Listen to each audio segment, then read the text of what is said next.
இருக்கக்கூடிய பல்வேறு வளர்ச்சிக்கு காரணகர்த்தாக்களில் ஒருவராக இருந்தவர் நம்முடைய அன்பில் பொய்யாமொழி அவர்கள். ஆகவே அப்படி தொடர்ந்தது அந்த உறவு. அதற்கு பின்னால் இங்கே வரவேற்பு ஆற்றிய தம்பி உதயநிதி குறிப்பிட்டதைப் போல இன்றைக்கு அமைச்சராக பொறுப்பேற்றிருக்கக்கூடிய மகேஷ் பொய்யாமொழி அவர்கள் இன்றைக்கு எங்களுடைய குடும்பத்தில், குறிப்பாக உதயநிதி இடத்தில் எந்த அளவுக்கு நட்போடு பழகி அவர் இன்றைக்கு வளர்ந்து சட்டமன்ற உறுப்பினராக பொறுப்பேற்று அமைச்சராகவும் பொறுப்பேற்று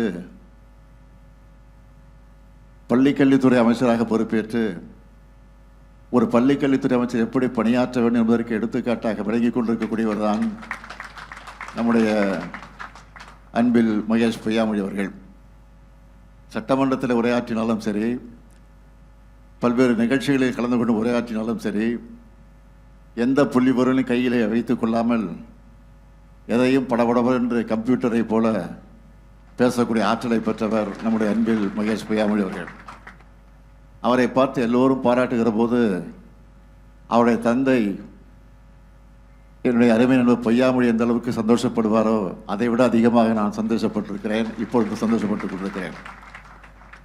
இது இப்படி தொடர்ந்து இன்னும் அது அன்பிலோடு முடியல, தலைவர் கலைஞரோடு முடியல, என்னோடு முடியல, நம்முடைய அன்பில் பொய்யாமொழியோட முடியாது. அதே போல் நம்முடைய உதயநிதி மகேஷோட முடிய போவதில்லை. உதயநிதியுடைய மகன் இன்பனாக இருந்தாலும் சரி, மகேஷுடைய மகன் இனியனாக இருந்தாலும் சரி, அவருடைய நட்பும் இன்றைக்கு தொடர்ந்து கொண்டிருக்கிறது. ஆக வாழையடி வாழையாக இந்த நட்பு தொடர்ந்து கொண்டிருக்கிறது என்பது உங்களுக்கெல்லாம் நன்றாக தெரியும். இந்த மணவிழா நிகழ்ச்சிக்கு எந்த சூழ்நிலை நான் வந்திருக்கேன் என்பது உங்களுக்கும் தெரியும். நேற்று இரவு வரை கூட்டணி கட்சியோடு பேசி ஒரு ஒப்பந்தத்தை முடித்துவிட்டுத்தான், அது வெற்றிகரமாக முடித்துவிட்டுத்தான், எல்லோரும் பாராட்டக்கூடிய வகையை முடித்துவிட்டுத்தான் இன்றைக்கு நீங்கள் எல்லாம் வாட்ஸ்அப்பில் சோசியல் மீடியாவெல்லாம் பார்த்துருக்கலாம். அந்த அந்த ஒப்பந்தத்தை முடித்துவிட்டு காரில் ஏறுகிற போது கையை எடுத்துட்டு அவருடைய சொல்லி எடுத்து அந்த ஆக்ஷனோடு நான் ஏறிய காட்சியை பார்த்துருப்பீங்க. அதை நான் திட்டமிட்டு செஞ்சதில்லை. ஏதோ காரில் ஏற வருகிற போது அங்கே எதிரில் நின்று கொண்டு இருக்கக்கூடிய பத்திரிக்கை நம்பலாம் பார்த்து என்ன முடிஞ்சிச்சான்னு கேட்டாங்க. முடிஞ்சிருச்சுன்னு சொன்னேன், அவ்வளோதான். அது இன்றைக்கு ஒரே வைரலாகி எல்லாம் முடிஞ்சிச்சு, ஆல் ஃபினிஷ் அப்படின்னு சொல்கிற மாதிரி இன்றைக்கு அந்த காட்சிகள் எல்லாம் வெளியாகி கொண்டிருக்கிறது. அதையெல்லாம் நீங்கள் பார்த்துருப்பீர்கள். ஆகவே அந்த மகிழ்ச்சியோடு தான் வந்திருக்கிறேன். அது மட்டும் இல்லை, இந்த திருமணத்தை முடித்துவிட்டு ராஜ்யசபாவுக்கு வேட்பாளராக நாம் 2 பேர் அறிவித்திருக்கிறோம். கூட்டணி கட்சிக்கு 2 பேருக்கு கொடுத்துருக்கிறோம், 2 இடங்களை கொடுத்துருக்கிறோம். அந்த 4 பேரும் சரியாக 12 மணி அளவில் சென்னையில் வேட்புமனு தாக்கல் செய்ய இருக்கிறார்கள். இன்று தான் கடைசி நாள். நான் வந்தே தீர வேண்டும் என்று அவர் கட்டளையிட்டு இருக்கிறார்கள். நாம் வழக்கமாக செல்வது உண்டு. ஆக இதை முடிச்சுட்டு உடனடியாக நாம் செல்ல வேண்டிய சூழ்நிலை காரணத்தினால்தான் வேகமாக வந்து வேகமாக திருமணத்தை முடித்து வைத்துவிட்டு நான் செல்லவிருக்கிறேன்.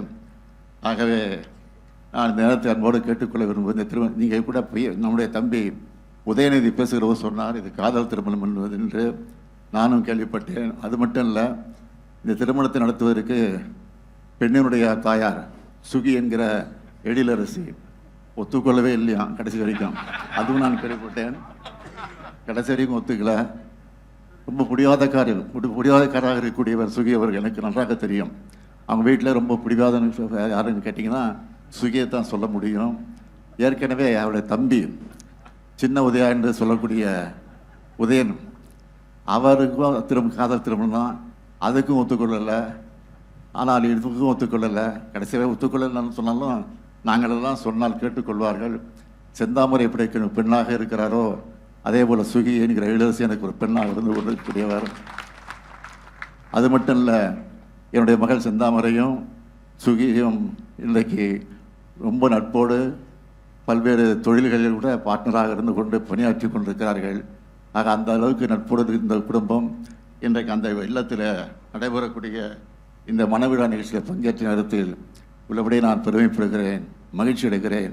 ஆகவே பொய்யாமொழி இருந்து இந்த விழாவை நடத்துகிற போது இந்த அளவுக்கு மகிழ்ச்சி அடைவாரோ அதைவிட பன்மடங்கு மகிழ்ச்சியை நான் அடைந்து கொண்டிருக்கிறேன் என்பதை மாத்திரம் எடுத்துச் சொல்லி, மனக்கோலம் கொண்டிருக்கக்கூடிய மணமக்கள் பல்லாண்டு காலம் எல்லா நன்மையும் பெற்று சிறப்போடு வாழ வேண்டும்.